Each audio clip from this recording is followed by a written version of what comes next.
கூட்டிட்டு போறதுன்னு சொல்லி எந்த வகையில நியாயம்? அதை நீங்க எப்படி நினைச்சு பார்ப்பீங்க? ஒவ்வொரு கணமும் நம்ம ரொம்ப கஷ்டப்பட்டு அந்த பிள்ளையை வளர்த்துக்கிட்டு இருக்கோம். ஆனா எவனோ ஒருத்தன் கூட்டிட்டு போறான்னு சொல்லி நீங்க பெற்றோர்கள் கவனமா இருக்கணும். நல்லா நீங்க எல்லாரும் நல்லா படிக்கணும். மேலும் மேலும் நம்ம ஒரு வீர பரம்பரை என்பதை தயவு செய்து எல்லாரும் மனசுல வச்சுக்கணும். அதே மாதிரி நமக்கு குடும்ப கட்டுப்பாடு தேவையே இல்லை. உறவினர்கள் தெரிஞ்சுக்கிட வேண்டியது குடும்ப கட்டுப்பாடு தேவையே இல்லை.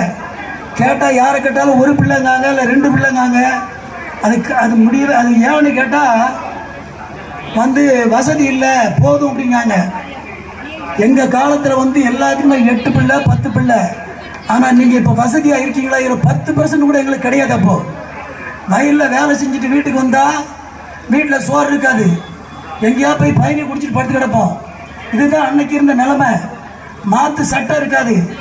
ஆனால் இன்னைக்கு நாங்கள் எல்லாம் இந்த பெரிய பெரிய குடும்பம் எல்லாருமே வாழ்க்கையில் முன்னேறிட்டோம்.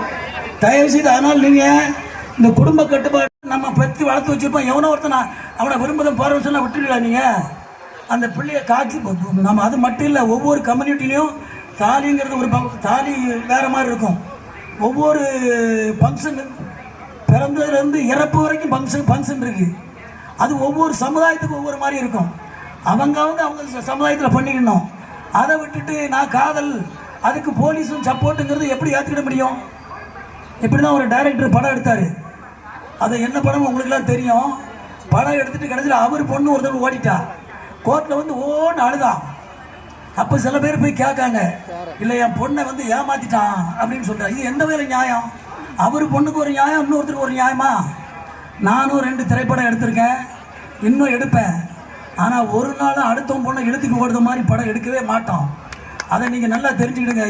இது ஏற்றுக்கிடவே முடியாது. என் உறவுகளுக்கு நான் திருப்பி சொல்கிறது அதுதான். நல்லா சாப்பிடுங்க. நான் சின்ன பையனில் இந்த சங்கரன் கோயிலேருந்து எல்லாத்தையும் பார்ப்பேன். ஒரு 6 அடி 6.25 அடி இருப்பாங்க. இவங்க வேலை செய்கிற மம்முட்டியே வித்தியாசம் பெருசாக இருக்கும்.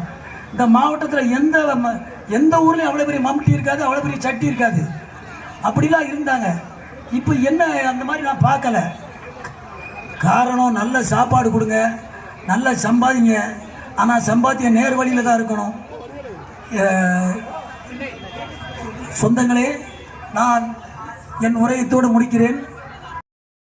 பாண்டிய வம்சம் தான் ஆண்டுகிட்டு இருக்கு. குலசேகர பாண்டிய மன்னன் இங்கிருந்து ஆந்திரா, கர்நாடகா பல மாநிலங்களை ஆட்சி செய்தார். அவருக்கு சுந்தரபாண்டிய வீரபாண்டியன் 2 பேர். இந்த சுந்தரபாண்டியன் தான் போய் சோழ மன்னன் திருப்பி இந்த நாட்டை மீட்டது. அதுக்கு பிறகு இந்த வீரபாண்டியன் சுந்தரபாண்டியன் பிரச்சனை. ஆந்திராவில் இந்த கிருஷ்ணதேவராயன்னு ஒருத்தர் இருந்தார் மன்னர். அவர் நிறைய இந்து கோயிலெலாம் கட்டியிருக்கார். நல்ல மன்னர் தான்.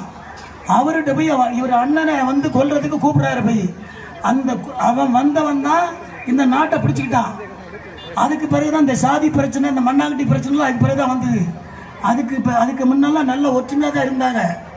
நீங்கள் புரிஞ்சுக்கணும். அதுக்கு பிறகு இந்த பாண்டிய மன்னர்கள் லேசா போல ராமநாடு போகிறாங்க, தென்காசி வராங்க. எல்லா இடத்துலையும் இந்த மறவர்கள் இதுவரைக்கும் செத்துருக்கும் எத்தனாயிரம் கோடின்னு சொல்ல முடியாது. எந்த அரண்மனையில் போய் பார்த்தாலும் அவங்க கல்வெட்டில் பார்த்தீங்கன்னா எத்தனாயிரம் மறவர்கள் செத்தான்னு வரலாறு இருக்கும். அது சிவகங்கை சீமையாக இருக்கட்டும், ராமநாத மரபாக இருக்கட்டும், புதுக்கோட்டை மன்னராக இருக்கட்டும், தஞ்சாவூராக இருக்கட்டும், எல்லா இடத்துலையும் நீங்கள் மதுரை மன்னர் இந்த மறவர்கள் அவ்வளோ பேர் இறந்துருப்பாங்க. நான் ஏற்கனவே சொல்லியிருக்கேன். திருமல் நாயக்கருக்கு ஒரு காலத்தில் ஒரு பிரச்சனை. அந்த திம்மி நாயக்கன் ஒருத்தன் படையெடுத்து பெரிய முற்றுகையிட்டான். அந்த நேரத்தில் சேதுபதி மன்னர் தான் 10,000 மறவர்களை அனுப்புதாரு. அவன் போய் அவ்வளோ பேர் மூக்கி வெட்டி திருமல் நாயக்கர் கொடியை மைசூரில் ஏற்றுதாங்க. அப்போ தான் திருமல் நாயக்கர் சொல்கிறாரு, மானங்காத்த மறவர்கள் வாழ்க, அவர் வாழட்டும் சொல்கிறாரு.